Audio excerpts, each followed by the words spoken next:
বেয়াদব স্ত্রীর তিনটা আলামত, তিনটা চিহ্ন দেখলে বুঝবেন সে বেয়াদব স্ত্রী। এক নম্বরে, স্বামীর মুখে মুখে তর্ক করে। স্বামী যেটাই বলুক সে স্বামী একটা বললে 10টা উত্তর দেয়। এটা হচ্ছে বেয়াদব নারীর একটা, বেয়াদব স্ত্রীর একটা লক্ষণ।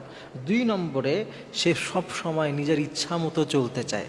স্বামী যেটাই বলুক না কেন সেটাকে সে উপেক্ষা করে, গুরুত্ব দেয় না। সে মনে করে আমি যেটা বলবো সেটাই, আমার কথাই শেষ কথা, সে বললেই হলো নাকি, এইরকম একটা টেন্ডেন্সি তার মধ্যে কাজ করে। স্বামী যদি শরিয়া বহির্ভূত না, শরিয়া সম্মতই কিছু বলে, এরপরেও অনেক স্ত্রী আছে সেটাকে সে করতে চায় না, স্বামী যা বলে তার উল্টা করে। এটা হচ্ছে বেয়াদব স্ত্রীর একটা লক্ষণ।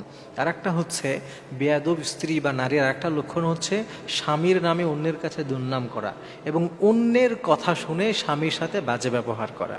অনেক মেয়েরা এটা বুঝতে পারে না, তারা স্বামীর সাথে অন্যের কথা শুনে স্বামীর সাথে বাজে আচরণ করে, স্বামীর সাথে বাজে কথা বলে এবং অন্যের সাথে তুলনা করে।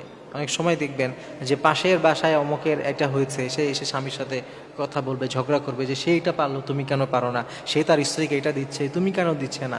এই সমস্ত নানান বিষয় নিয়ে যদি ঝগড়া করে, তর্ক করে, তাহলে বুঝবেন যে এই সমস্ত নারীরা হচ্ছে বেয়াদব নারী।